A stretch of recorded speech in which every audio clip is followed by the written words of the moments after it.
आणि त्यांच्या जे निवडणुका आहे ते उद्या आहे 7 मे रोजी.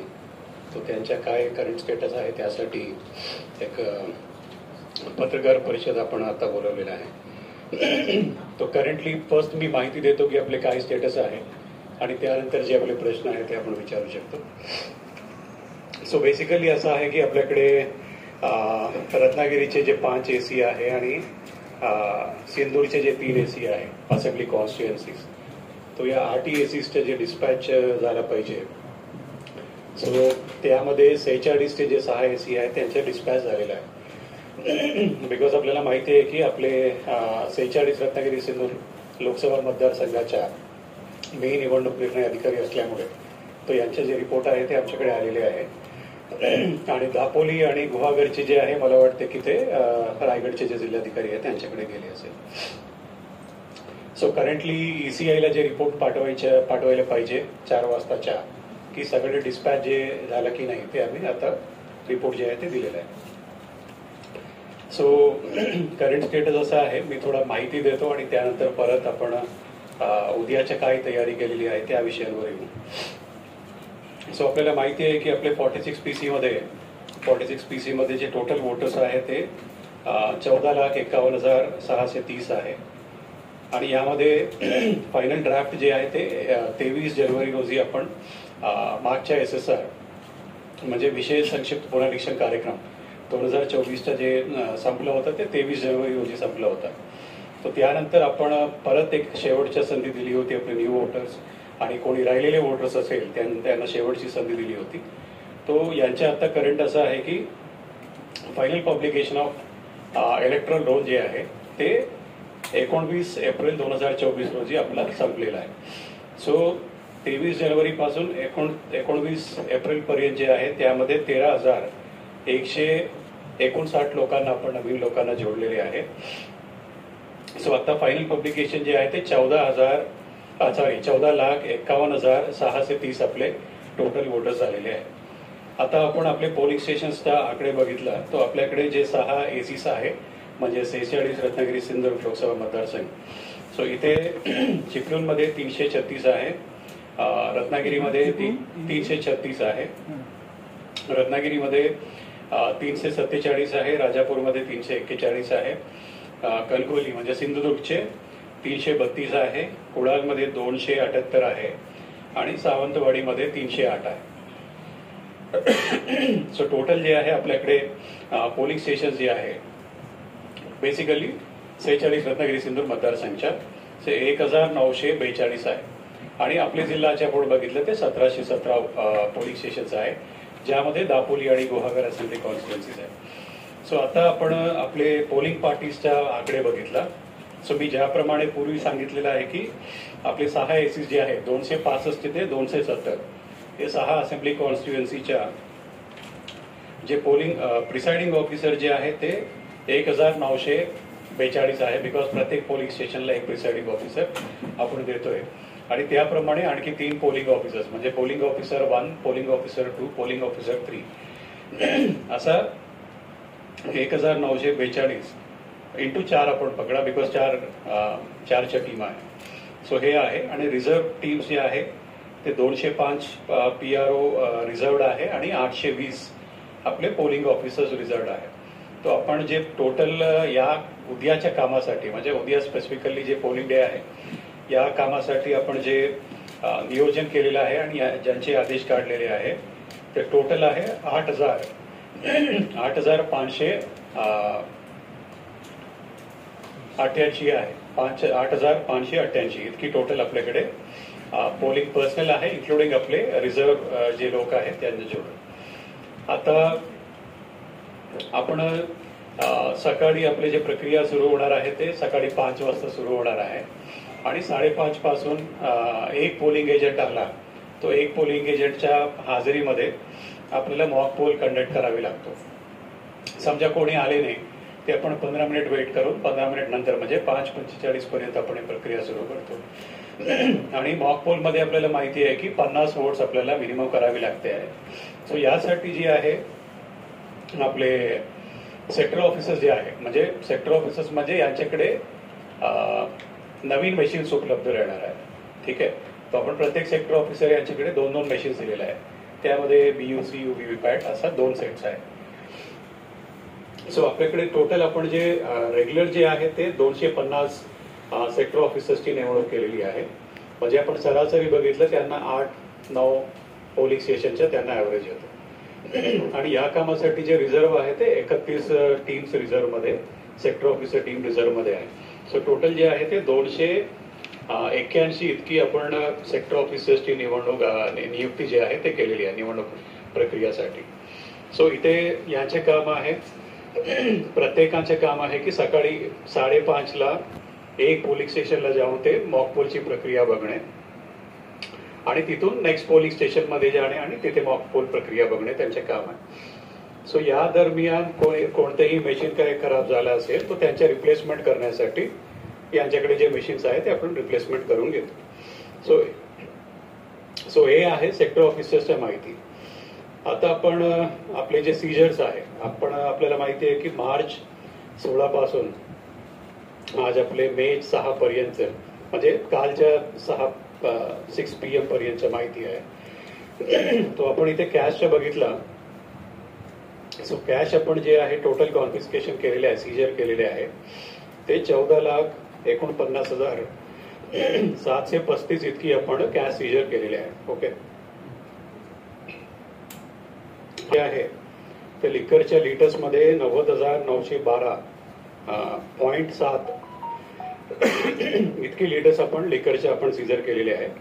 आणि यांची टोटल रक्कम जी आहे ते 2,46,22,893 इतकी आपण यांची अमाऊंट आहे. म्हणजे जवळपास 90,000 लिटरच्या 2.5 कोटी रुपये यांचे किमतीच्या व्हॅल्यू आहे. आणि त्यानंतर वेपन्स आणि एक्सप्लोसिव्ह मध्ये जवळपास 8 लाख रुपयाच्या आपण सीजर केलेल्या आहे. आणि नॅर्कोटिक्स मध्ये 17,000 रुपये आणि बाकी इतर मध्ये 4,14,138 रुपये इतकी कॉन्फिस्केशन केलेलं आहे. सो आपण हे टोटल बघितलं तर जवळपास 2,80,00,000 रुपयाच्या आपण आजपर्यंत सीजर केलेले आहे. सो आता आपण ईव्हीएम कमिशनिंगच्या डिटेल्स बघू. ईव्हीएम कमिशनिंगच्या वेळी आपले CU, BU आणि व्हीव्हीपॅट मध्ये काही खराबी आलेली आहे का, तो त्यांचे रिप्लेसमेंट काय केलेले आहे त्यांची माहिती देतो. सो मी ज्या प्रकारे सांगितलेलं आहे की 6 AC जे आहे आपले 1,942 आहे. यामध्ये आपण BU जे आहे ते 145% BU आपण सर्व प्रत्येक AC ला दिलेले आहे. आणि CUच्या जे आहे ते सुद्धा 145% दिलेले आहे. 1-2 असेंब्ली कॉन्स्टिट्युएन्सीमध्ये ते 125% आहे. ते सिंधुदुर्गमध्ये आहे, पण आपल्याकडे सगळ्या ठिकाणी 145% BU CU दिलेला आहे. आणि व्हीव्हीपॅटचे जे आहे ते सुद्धा प्रत्येक ठिकाणी आपण 140% सरासरी आपण दिलेला आहे. ओके. सो आता याचे कमिशनिंग जे आहे ते आपण 27 ते 30च्या दरम्यान केलेले आहे. कमिशनिंग म्हणजे जे BELचे इंजिनियर्स आहेत ते येऊन आपले व्हीव्हीपॅट मध्ये सिम्बल लोडिंग करतात, सिम्बल लोडिंग युनिट्स त्यांनी केलेलं आहे. 100% आपले कमिशनिंग झालेले आहे, इन्क्लुडिंग रिझर्वेशन. बिकॉज जे उद्या आम्ही सेक्टर ऑफिसर्सची माहिती दिलेली आहे सेक्टर ऑफिसर्सच्या, सो हे त्यांना सुद्धा ते सगळे रेडी ठेवावे लागतो. बॅलेट पेपर BU वर आहे ना, आणि व्हीव्हीपॅटवर SLU हे सगळे जे रिप्लेस झालेले आहे ते टोटल आम्हाला फक्त BU रिप्लेसमेंट 11 केलेले आहे, म्हणजे बॅलेट युनिट. आणि कंट्रोल युनिट जे आहे ते 12 केलेले आहे. आणि व्हीव्हीपॅट जे आहे ते सर्वाधिक आहे ते 67 केलेले आहे, 67 केलेले आहे. ओके. सो हे आम्ही बाजूला केलेले आहे. आता ते सेपरेट ठिकाणी आम्ही स्ट्रॉंग रूम मध्ये ठेवणार आहे. आणि बाकी जे आहे आता आज आम्ही डिस्पॅच केलेले आहे थ्रू अवर पॉलिटिकल पार्टीज. आता महत्वाचे आहे याचे पर्सेंटेज काढले, टोटल वोटिंग पर्सेंटेज किती आहे मी तुम्हाला सांगतो. म्हणजे यामध्ये आकडे आणखी 3 आकडे आम्हाला यायचे आहे. यामध्ये 2 विषयाचे आकडे आम्हाला आज 8 पर्यंत येतील आणि एक आकडा जे आहे ते 4 तारीख सकाळी पर्यंत येतील. ओके. तो त्याची काही माहिती आहे मी तुम्हाला देतो. हे महत्वाचे आहे बिकॉज यामध्ये पोस्टल बॅलेटचे जे विषय आहे यामध्ये जुळलेला आहे. सो आपण सर्वांना माहिती आहे की आपल्याकडे 46 रत्नागिरी सिंधुदुर्ग लोकसभा मतदारसंघामध्ये electronically transmitted postal ballot system, म्हणजे जे आपले सर्व्हिस वोटर्स आहेत ते आहे 1034 आहे. तर त्या 1034 पैकी आज रोजी आपल्याकडे परत म्हणजे त्यांनी वोट करून त्यांनी स्पीड पोस्टद्वारे आपल्याला परत केलेले 19 आहे. 19 सो यांची शिल्लक आजचे आहे ते आताचे स्टेटस आहे, लेटेस्ट स्टेटस आहे. आताचे लेटेस्ट स्टेटस असं आहे की 60 झालेली आहे. तो यांची टक्केवारी जी आहे 5.8% आहे. आणि बाकी राहिलेले जे 974 आहे ते आपल्याला 4 तारीख म्हणजे 4 जून आपण काउंटिंगच्या पूर्वी आपण हे सगळे आपल्याला स्पीड पोस्टद्वारे आपल्याला पोहोचते. आता दुसरं जे आहे त्यांचे काम संपलेलं आहे. म्हणजे 1 मे ते 4 मे पर्यंत जे आपण सवलत दिली होती ते सिनियर सिटीजन होम व्हिजिटच्या जे दिली होती. तो असे आपल्याकडे टोटल जे सहमती दर्शवली होती ज्या लोकांनी सिनियर सिटीजन्सनी ते होते 2673 होती. 2673. तर यापैकी मागच्या 4 दिवसमध्ये ज्या कालावधी होता म्हणजे ते घरात नसेल सेकंड टाइम परत जावे लागते ते सुद्धा आपण प्रक्रिया पूर्ण केलेलं आहे. सो 2673 पैकी 2493 इतकी लोकांनी त्यांचे वोट टाकलेले आहे. आणि शिल्लक राहिलेले फक्त 180 आहे. आता या 180 उद्याच्या पोलिंगमध्ये करू शकणार नाही बिकॉज त्यांचे ते गमावलेले आहे. सो आता यांची टक्केवारी आहे 94% आहे. म्हणजे ऑलमोस्ट आपण प्रॉपरली आपले काम झालेलं आहे. आता पीडब्ल्यूडी जे आहे यांचे सुद्धा आपण 1 ते 4 मे दरम्यान दिला होता. मेनली होम व्हिजिटचे आहे, होम वोटिंगचे आहे. असे आपल्याकडे 400 लोकांनी सहमती दर्शवली होती. आणि 400 लोकांपैकी 388 लोकांनी त्यांचे वोटचे हक्क जे आहे त्यांनी अंमलबजावणी केलेली आहे. फक्त राहिलेले जे आहे ते 12 आहे. आता यांना मुभा नाही आहे उद्या. तो हे 12 राहिले. तो इथे टक्केवारी जी आहे ते 97% आपले सक्सेस रेट आहे. आता मी 3 विषय सांगितले. 97. दुसरं आहे फॅसिलिटेशन सेंटर म्हणून एक आहे. म्हणजे हे आहे पोलिंग पार्टीसाठी. तो यांचे सुद्धा यामध्ये जे सहमती दर्शवलेली आहे ते 6645 आहे. 6645 आहे. आणि यापैकी मतदानाची हक्क अंमलबजावणी केलेली लोक 4655 आहे. आणि राहिलेले जे आहे ते 1990 आहे. आणि याचे सक्सेस रेट आहे 71% आहे. तो हे सुद्धा आपल्याला सकाळी आज 8 पर्यंत आपल्याला सगळे माहिती यांची येतील. बिकॉज हे जे आहे यांचे हे आपले पोलिंग पार्टीसाठी बिकॉज आज जे ट्रेनिंग दिले होते डिस्पॅच मध्ये तो हे सगळे ARO स्तरावरचे आहे. यांचे जे फॅसिलिटेशन सेंटर आहे ते ARO स्तरावरचे आहे. ARO ते आपले समाज कल्याण भवन जे आहे डॉक्टर बाबासाहेब आंबेडकर भवन तिथे आहे.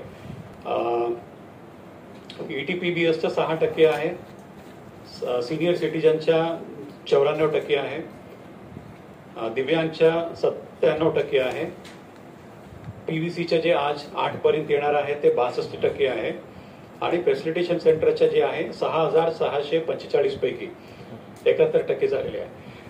तर टोटल आपले असे जे वोटर्स आहे ते 11,259 आहे. आणि यापैकी 7,909 लोकांनी ऑलरेडी मतदान केलेले आहे. ओके. हा जे आकडा मी दिलेला आहे ते 0.7% ऑफ वोटर्स आहे टोटल वोटर संख्येपैकी.